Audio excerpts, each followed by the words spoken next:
It's so nice to be with you since 9 o'clock this morning here from our streaming center. We have had plenty of guests this morning, and I'm excited about this next one. Kaitlyn Ross always bringing on a great animal story for us. And you've got this one about some rescued Georgia animals becoming unexpected movie stars? This is one of the best stories I think I've ever done. I'm really excited about it.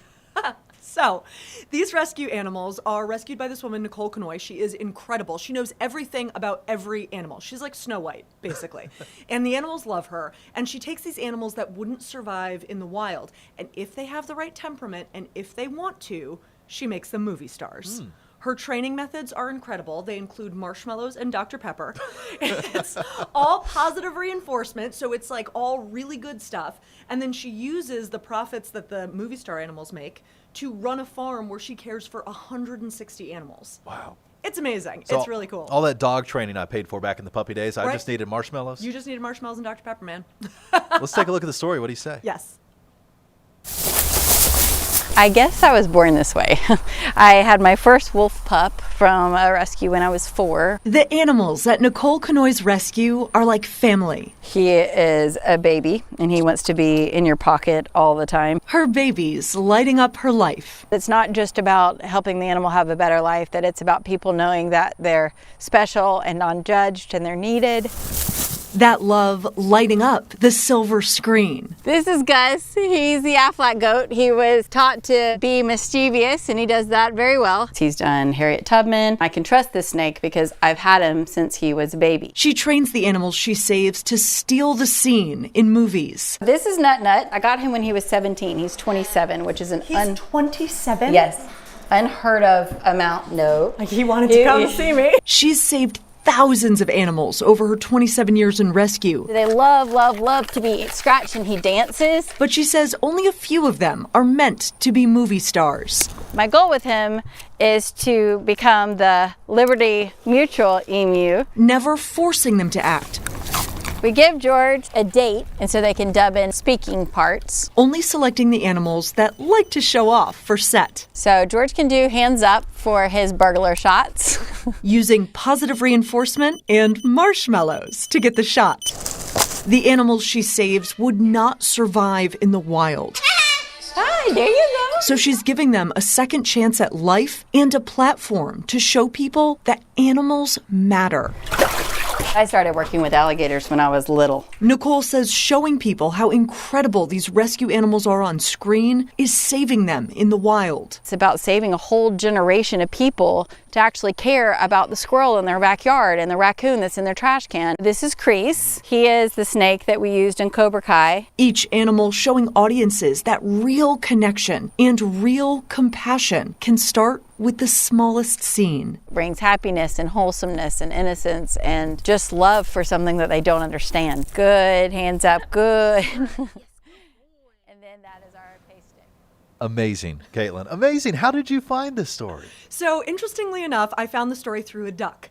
So we were doing a story on a duck rescue, and this really cool duck rescue called Waddle On 3D prints beaks for ducks. Okay. And one of the offshoots of the story was, hey, did you know 2 of my ducks got adopted as the Aflac duck? And I was like, hold the phone. Yeah. Tell me more about this Aflac duck. And she said, oh, there's a whole rescue that puts rescued animals on screen. And so she, the duck lady, gave me the number for Nicole, who is the movie star lady. Yeah. And she started talking, and I was like, this is insane. This is so cool. She's one is. of the only licensed wildlife rescues in the entire state. And you could just hear her depth of knowledge there. She knows so much about all of these animals, what motivates them, what's going to compel them to do what she wants. It's incredible. I mean, squirrels, alligators, dogs, rabbits, raccoons. She had it all. She's got it all. She has a cat named Trash Kitty that did not make the final cut, but Trash Kitty was immaculate. Okay. So does she keep a running list of all the movies that they've appeared Oh, yeah. Yeah, she's got credits in all of these movies. She has some cool behind-the-scenes pictures. Like, she and one of her main trainers have been in The Walking Dead because one of their horses was featured in The Walking Dead. The raccoon that you saw is actually the mascot for the state of Michigan's recycling program. So she has all of these different credits to her name. Yeah. That snake that we saw, Crease, was terrifying. Yeah. So Crease does all of the bite scenes in movies. So if you need a snake to actually bite you in a movie, you go to crease. What? And she chooses him because of his temperament. He is a mean snake, and she knows it. And so she puts him in situations where he's going to succeed. And this is, I just think, so interesting. So if you have a venomous snake versus a non-venomous snake, the venomous snake gets more money per day because it's more dangerous to work with. So like the rescue side of it is so cool, but also like the monetization side of it is super interesting. So she pockets some from these appearances, I imagine. So yes, she makes money and then she pours all of that money back into a rescue. So she uses like the moneymaker animals. Those pay for the animals that don't want to work. So there are certain animals that aren't going to have the right temperament. Like I met Nina, a 39-year-old miniature pony.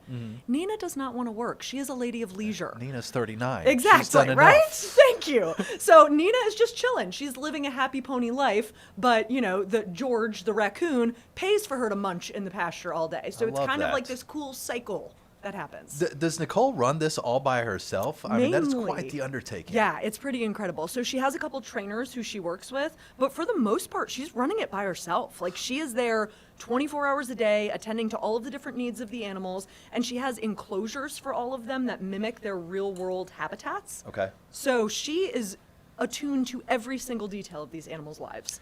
Wow. I've officially seen it all.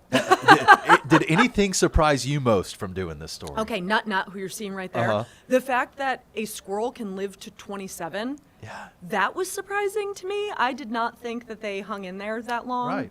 Right. That was kind of crazy. The fact that alligators can be affectionate, that was interesting to me. Oh, yeah? Like did you hug the gator? I did not. She offered and I declined. But she leaned right in. There is another animal, Wrigley, the rescue camel, who you saw right at the beginning. Wrigley is 8 months old and thinks that Nicole is his mom. Wrigley was rescued from a cruelty situation. She's bottle-fed Wrigley. He has grown up with her and just wants to be in her pocket 24 hours a day. So, I mean, he follows her around. He gets jealous when other people talk to her. He hasn't spit yet, but he was looking at me like, you get away from my mom or I'm going to spit on you.